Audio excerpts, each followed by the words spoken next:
Cousin اندھا تھا۔ میں نہا کر نکلتی تو وہ بھی پاس ہی بیٹھا رہتا۔ سوچتی چلو بیچارہ اندھا ہے، بیٹھا رہے، اور خود بال بنانے لگتی۔ لیکن ایک روز میں نہا کر نکلی تو شک پڑا کوئی دیکھ رہا ہے۔ خیر میں بال سکھانے چھت پر چلی گئی۔ میرے تو ہوش اٹھ گئے جب اندھا کزن مجھے پیچھے سے، میرا نام زمزمہ ہے اور میں بالغ لڑکی ہوں۔ میرے ابو امی اور میں ایک ہی گھر میں رہتے ہیں۔ میرا بھائی دوسرے شہر میں نوکری کرتا ہے، اس لیے ہم اکیلے ہی رہتے ہیں۔ اس دن میں گھر میں کپڑوں کی سلائی میں مصروف تھی۔ جب دروازے پر دستک ہوئی تو اماں نے دروازہ کھولا۔ سامنے میرا کزن کھڑا تھا۔ اماں اس کا ہاتھ پکڑ کر اسے اندر لے آئیں۔ وہ اندھا تھا، دیکھ نہیں سکتا تھا۔ اماں نے اسے میرے پاس بٹھا دیا اور خود اس کے لیے پانی لینے کچن میں چلی گئی۔ کیسے ہو ذیشان؟ میں نے اس سے بات کا آغاز کیا۔ میری آواز کو مسکرایا اور بولا میں ٹھیک ہوں، آپ کیسی ہیں؟ وہ میرا ہم عمر تھا۔ اسے پیدائشی کم نظر آتا تھا، مگر جیسے جیسے وہ بڑا ہوتا گیا اس کی آنکھوں کی روشنی بھی کھو گئی۔ وہ کہیں ڈاکٹر سے اپنا چیک اپ کروا چکا تھا، مگر ہر طرف سے صرف ناکامی ہی ملتی تھی۔ خالہ بتا رہی تھی تم کسی ڈاکٹر کے پاس جانے والے ہو اپنا علاج کروانے کے لیے۔ مجھے اچانک خالہ کی بات یاد آئی۔ ہاں، میں اسی ڈاکٹر کے سلسلے میں ہی اسلام آباد آیا تھا، مگر وہ ڈاکٹر بیرون ملک گیا ہوا ہے۔ 2 یا 3 ہفتوں بعد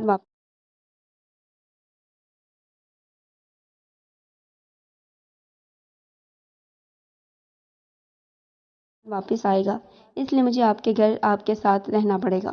ذیشان نے کہا، جتنا دل چاہے تم ہمارے گھر رہ سکتے ہو، اس میں اجازت لینے کی کیا بات ہے؟ میں نے اس کی جانب دیکھ کر کہا تو وہ مسکرا دیا۔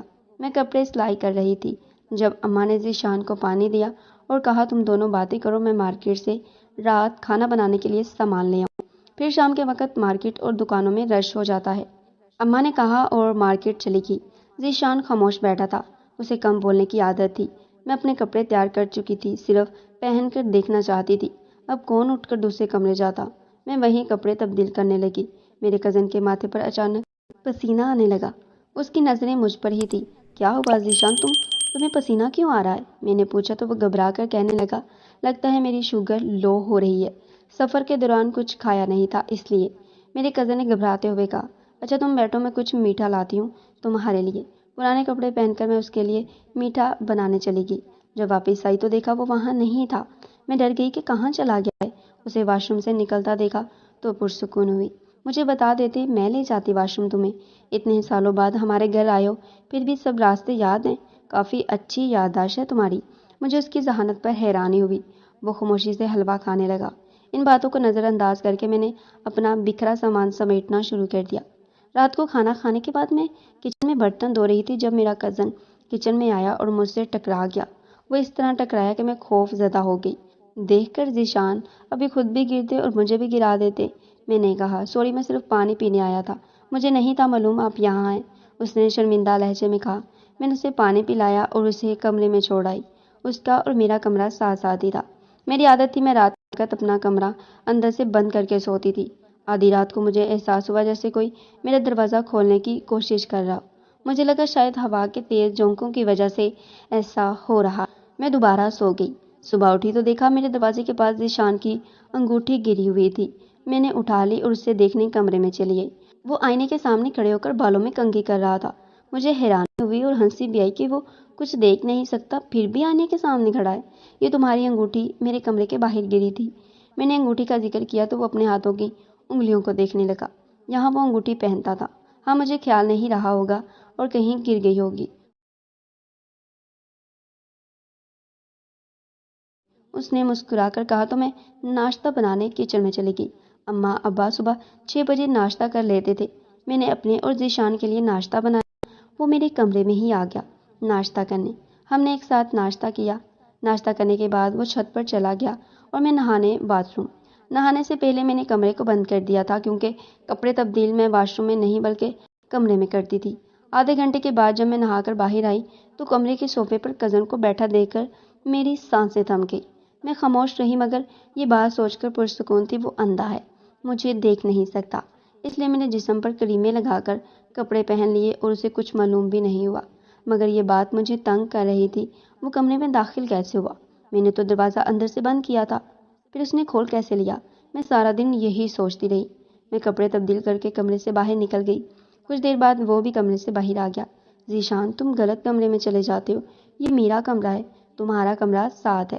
میں نے اسے کہا مگر یہ نہیں بتایا کہ میں کس حالت میں اس کے سامنے آئی ہوں۔ سوری مجھے پتہ نہیں چلا، میں اب دھیان رکھوں گا۔ اس نے کہا اچھا میری خالہ سے بات کروا دو، جب سے تم ہمارے گھر آئے ہو مجھے ان سے بات کرنے کا موقع نہیں ملا۔ میں نے ذیشان سے کہا اماں کے پاس موبائل نہیں ہے، پرانا خراب ہو گیا ہے، اب واپس جاؤں گا تو نیا لے کر دوں گا۔ چلو کوئی بات نہیں، میں نے کہا تو وہ چھت پر چلا گیا۔ مجھے کبھی کبھی حیرانی ہوتی اس پر، میرے کمرے کو اپنا کمرہ سمجھ کر اس میں آ جاتا ہے، مگر چھت کی سیڑھیاں بالکل سیدھی چل رہی ہیں۔ وہ چھت پر گیا تو میں اس کے کمرے میں چلی گئی صفائی کرنے، مگر اس کا کمرہ صاف تھا۔ بیڈ کے میز پر کچھ دوائیاں موجود تھیں، میں ان کا جائزہ لینے لگی۔ وہ سب آنکھوں کی دوائیاں تھیں۔ میری نظر اس کے بیگ پر پڑی۔ میں نے جب اسے کھولا تو وہاں کچھ ڈاکٹرز کی فائل موجود تھی۔ میں نے جب انہیں پڑھا تو مجھے یہ دیکھ کر حیرانی ہوئی کہ اس میں 4 ہفتے پہلے کی تاریخ موجود تھی، یعنی وہ 4 ہفتے پہلے ڈاکٹر کے پاس گیا تھا۔ پھر اس نے جھوٹ کیوں کہا کہ اسے ڈاکٹر ملا ہی نہیں تھا؟ اس سے پہلے میں مزید فائل پڑھتی اماں نے مجھے آواز دے کر بلا لیا۔ فائل دوبارہ وہی رکھ کر میں اماں کے پاس چلی گئی۔ اماں نے مجھے چائے بنا کر دی اور کہا جاؤ ابا کو چائے دے آؤ۔ میرا دھیان ذیشان کی طرف تھا۔ میرا پاؤں مڑا اور چائے میرے کپڑوں پر گر گئی۔ کپڑے گندے ہو گئے تھے اس لیے میں نے نہا کر تبدیل کیے۔ تولیہ ڈالنے جب چھت پر گئی تو اپنے بال بھی وہیں پر سکھانے لگی۔ میرا کزن بھی وہیں موجود تھا، وہ آنکھیں بند کر کے چارپائی پر لیٹا تھا۔ اسے نظر انداز کرتے ہوئے میں بال سکھانے لگی جب مجھے احساس ہوا کوئی مجھے دیکھ رہا ہے، مگر میرے آس پاس کوئی نہیں تھا، اس لیے میں اپنے کام میں مصروف ہو گئی۔ دن کا وقت تھا، دھوپ تھی چھت پر۔ جب میری نگاہ زمین پر پڑی تو یہ دیکھ کر میں حیران رہ گئی، میرا کزن ہاتھ میں موبائل پکڑے پیچھے سے میری فلم بنا رہا تھا۔ میں نے گردن پیچھے گھمائی، وہ ڈر گیا اور فوراً موبائل چھپا دیا۔ میں نے آگے بڑھ کر اس کے ہاتھ سے موبائل کھینچ لیا۔ اپنی فلم دیکھ کر میرا تن بدن غصے سے پاگل ہو گیا۔ میں نے اسے تھپڑ مار دیا۔ وہ اندھا نہیں تھا، تم اندھے نہیں ہو، پھر یہ ڈرامہ کیوں کیا تم نے؟ میں نے سخت لہجے میں پوچھا۔ مجھے معاف کر دو، تمہیں جب پہلی بار کپڑے تبدیل کرتے دیکھا تو میرا دل تم پر آ گیا۔ اگر سچ بتا دیتا تو نہ جانے تو میرا کیا حال کرتی، مجھے معاف کر دو، اس نے شرمندہ لہجے میں کہا۔